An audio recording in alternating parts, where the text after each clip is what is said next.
नमस्कार, मैं ज्योतिषाचार्य आशा त्यागी राजमंगल टाइम्स और दर मंच के हस्तरेखा सीरीज में आपका हार्दिक स्वागत करती हूँ।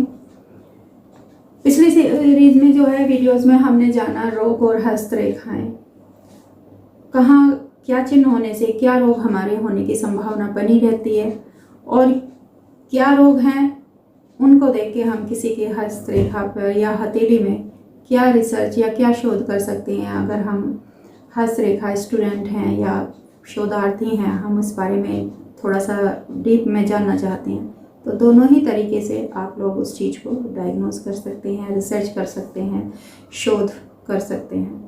तो अब अगर हृदय रेखा में शनि के नीचे और मस्तिष्क रेखा में भी शनि के नीचे, ये हमारी मस्तिष्क रेखा, ये हमारी हृदय रेखा, दोनों में प्रॉब्लम ये शनि है। शनि के नीचे कोई इस तरीके का दोष है, रेखाएं खंडित हों,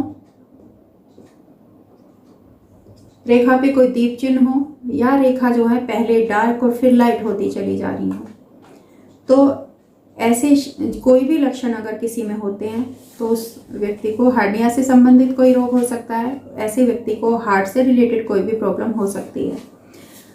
अगर हार्ट लाइन टूटी हुई है तो हार्ट से या हृदय रेखा अगर हमारी टूटी हुई है, शनि के नीचे आके खासकर टूटी हुई है, तो यहाँ तक आके इस तरीके से यहाँ पे खंडित है, द्वीप है, या कोई भी चीज़, मैंने जैसे कहा कि किसी भी तरीके का दोष अगर इसमें हृदय रेखा में पाया जाता है तो हार्ट से रिलेटेड परेशानी उसको होगी। मस्तिष्क रेखा और इसमें दोनों, मस्तिष्क रेखा और हार्ट जो हृदय रेखा, इन दोनों में ही कोई दोष है और शनि पर्वत के नीचे है, तो वहाँ पर हड्डियाँ से संबंधित रोग हो सकते हैं। मानसिक रोग हो सकते हैं क्योंकि मस्तिष्क रेखा जो है वो दूषित है, या फिर अपेंडिक्स का रोग हो सकता है। अपेंडिक्स आजकल कॉमन है, तो अगर किसी को इस तरीके से बार बार पेट में दर्द हो रहा है, कोई उसे गैस्ट्रिक मान रहा है, कोई उसे मान रहा है कि वैसे ही हल्का फुल्का है, और आपको इस तरीके की हथेली पे कोई चिन्ह दिखाई दे रहा है, तो आप उसे 100% कह सकते हैं कि आप अपना अल्ट्रासाउंड कराएं, आप अपना एक्सरे कराएं, आपको अपेंडिक्स की प्रॉब्लम है। अपेंडिक्स में कुछ सिम्टम ऐसे भी होते हैं, वोमिटिंग आती है। तो कई बार क्या है कि हम बच्चों को सोच लेते हैं कि कुछ आपने ऐसा खा लिया होगा कि स्पाइसी खा लिया है, ऑयली खा लिया है, लेकिन अगर ये चीज़ कंटिन्यूसली हमारे बच्चों में, बड़ों में, किसी में दिखाई दे रही है तो उसे इग्नोर नहीं करें। और ये वाले सिम्टम भी हमें दिखाई दे रहे हैं, मस्तिष्क रेखा, हस्त जो है और हृदय रेखा, दोनों में ही कोई दोष दिखाई दे रहा है, शनि पर्वत के नीचे दिखाई दे रहा है, और ये वाले सिम्टम हमें फिजिकली अपियर हो रहे हैं, तो पक्का उसको अपेंडिक्स की प्रॉब्लम हो सकती है। हड्डियाँ की प्रॉब्लम होगी तो लोअर एब्डोमेन में परेशानी होगी, कोई पेन होगा, कोई भारीपन होगा। और अगर इस तरीके की परेशानी होगी तो हृदय रेखा के लिए जो हृदय रोग है उसमें भी एक चीज़ मैं यहाँ पे क्लियर करना चाहूँगी। कई बार हम लोग गैस्ट्रिक प्रॉब्लम समझ लेते हैं और पता चलता है कि सडनली जो है हार्ट फेल हो गया। तो कोई भी परेशानी अगर इस तरीके का हस्तरेखा में कोई चिन्ह आपको दिखाई दे रहा है, कोई निशान दिखाई दे रहा है आपको, और उसको इस तरीके का हल्का सा भी सिम्टम आ रहा है, तो तुरंत उसके हार्ट के भी प्रॉपर चेकअप कराएं। उसका जो गैस से रिलेटेड परेशानी है, वो अपेंडिक्स या पेन है उसको, तो उसको अपेंडिक्स से रिलेटेड जांच कराएं। नेक्स्ट है कि दोषपूर्ण जो भाग्य रेखा है, ये भाग्य रेखा हमारी दोषपूर्ण ऐसे हो सकती है, कटी हुई हो सकती है, यहाँ से डार्क हो सकती है, इस तरीके से हिस्सों में हो सकती है। तो जीवन रेखा इस तरीके से है और हृदय रेखा पर जाकर मिलेगी, ये यहाँ से आके यहाँ हमारे हार्ट लाइन तक मिल जाती है। तो ऐसे लोगों की पत्नी का स्वास्थ्य खराब रहता है। हस्तरेखा में कितनी अच्छी बात है, कुंडली से भी हालांकि हम इस चीज़ को जान सकते हैं कि हम हस्तरेखा में भी ये जान सकते हैं कि आपकी वाइफ की जो हेल्थ है वो ठीक नहीं है, उसको हेल्थ इशू है, क्योंकि भाग्य रेखा जो है हमारी आके यहाँ पर ये दोषपूर्ण भी है, ये खंडित भी है, इसमें इस तरीके का कोई निशान भी है, इस पर कोई क्रॉस भी हो सकता है, ये डार्क से होते हुए हल्की भी हो सकती है। तो जितने भी दोष होते हैं हस्तरेखाओं में, मैं हर रेखा के अबाउट जब मैंने इंडिविजुअल बताया है तो उसमें बताती हूँ, उसके साथ साथ ये यहाँ आके हमारी हार्ट लाइन में आके मिल जाती है, तो ऐसे में जो है उनकी वाइफ का जो है हेल्थ खराब रहता है। चंद्र क्षेत्र से होकर निकली भाग्य रेखा हो तो ऐसे लोग लापरवाह होते हैं। ये तो हुई हमारी मणिबद्ध से। चंद्र पर्वत हमारा ये है, यदि चंद्र पर्वत से भाग्य रेखा निकली है हमारी, तो ऐसे लोग लापरवाह होते हैं। उनके लिए जब हम फलित करते हैं तो उसमें हम कहते हैं कि आपका भाग्योदय जो है किसी महिला के सहयोग से या आफ्टर मैरिज होगा। तो ऐसे लोग जो हैं बहुत लापरवाह होंगे। सिर में भारीपन रहता है, मुझे तो हमेशा हेडेक रहता है, मुझे तो हमेशा एंजाइटी रहती है। उनमें कंसंट्रेशन की कमी होती है। मतलब भाग्य रेखा दोषपूर्ण भी है, चंद्र पर्वत से उदय हुई है और यहाँ आके मिल रही है। तो ऐसे लोगों को मेंटली जो है एक तरीके से साउंड नहीं कहा जा सकता।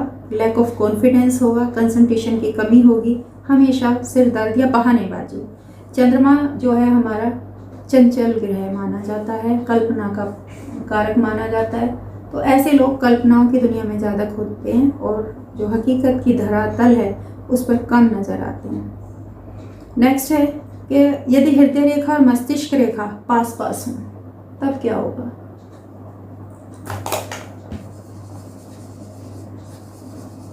किसी भी चीज़ के लिए संतुलन बहुत ज़रूरी है।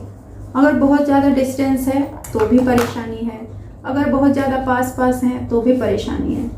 जीवन रेखा और हमारे इस तरीके से मस्तिष्क रेखा और हृदय रेखा कई बार इस तरीके से आ जाता है, इसमें भी थोड़ा सा कर्व आ जाता है, ये इस तरीके से हो जाती है ये। तो अगर इतना पास पास इस तरीके से हमारी जीवन रेखा के बाद में मस्तिष्क रेखा और हृदय रेखा में गैप बहुत कम रह जाता है, बहुत पास पास हों, तो ऐसे बच्चों का जो बचपन से ही है हेल्थ इशू बने रहते हैं। उनको कई बार होता है कि प्रॉपर ग्रोथ नहीं हो रही है, प्रॉपर डाइट नहीं ले रहे हैं, प्रॉपर कंसंट्रेशन नहीं है। तो इस तरीके की जो है लॉट्स ऑफ प्रॉब्लम उनकी लाइफ में हेल्थ से रिलेटेड बनी रहती हैं। और जब हेल्थ इशू होंगे तो पढ़ाई में भी अच्छा नहीं देते हैं, चिड़चिड़ाहट रहती है और जो है अपनी एज के हिसाब से और बच्चों के कंपेयर में उनकी ग्रोथ कम होती है। इन्हें गले की प्रॉब्लम जो होती है, नाक की प्रॉब्लम, ये सारे इश्यूज बने रहते हैं। बार बार जल्दी जैसे सर्दी गर्मी हो जाती है, बुखार हो जाता है बच्चों को, ये परेशानी बनी रहती है। और स्वास्थ्य का ध्यान क्योंकि ये नहीं रखते हैं, लापरवाह भी होते हैं, तो इनको अस्थमा हो जाता है। लास्ट में धीरे धीरे जब हम प्रॉपर केयर नहीं कर पाते हैं तो ये अस्थमेटिक हो जाते हैं ऐसे बच्चे। तो ऐसे बच्चों का अगर कोई इस तरीके से आपको बचपन से कोई सिम्टम दिखाई दे रहा है तो उनका प्रॉपर देखभाल करें, लापरवाही ना करें। और अगर किसी की हाथ की रेखाओं में इस तरीके का आपको कोई साइन दिखाई दे रहा है, इस तरीके का जो है आपको बनावट दिखाई दे रही है, तो फिर आप हेल्थ को वो करें, हेल्थ को जो है केयर करने की कोशिश करें। तो दोनों ही जो सिचुएशन है, या तो आपको बीमारी से रेखाओं से सिमिलरिटी करनी है या फिर रेखाओं से बीमारी को डायग्नोज करना है। तो दोनों ही हालात में आपके लिए ये एक 100% वो है कि आपको कोल्ड कफ से अपने आप को बचाव करना है, प्रिकॉशन रखनी है, अपनी हेल्दी डाइट लेनी है और समय समय पे प्रॉपर ट्रीटमेंट लेना है। यदि जीवन रेखा में दोष हो या अधूरी हो तो स्त्रियों को संतान नहीं होती। जीवन रेखा का मतलब है शुक्र पर्वत। शुक्र हमारा कारक है फिजिकल रिलेशन या फिजिकली फिटनेस, बहुत सारी चीज़ों का। तो अगर हमारी जीवन रेखा ही महिलाओं में खासकर, क्योंकि संतान के लिए माना तो दोनों को ही जाता है, लेकिन यदि जीवन रेखा कमज़ोर है, यहाँ से तो डार्क आ रही है या छोटी है, अल्प विकसित है और ये पूरा कर्व नहीं बना रही है, तो ऐसे में ऐसी स्त्रियों को पांचपन की शिकायत हो सकती है। तो हमने इस तरीके से इस वीडियो में ये कंप्लीट किया है, रोग और हस्तरेखाएं। नेक्स्ट वीडियो में हम आपके लिए कोई और नई जानकारी लेकर फिर से हाजिर होंगे। तब तक के लिए नमस्कार।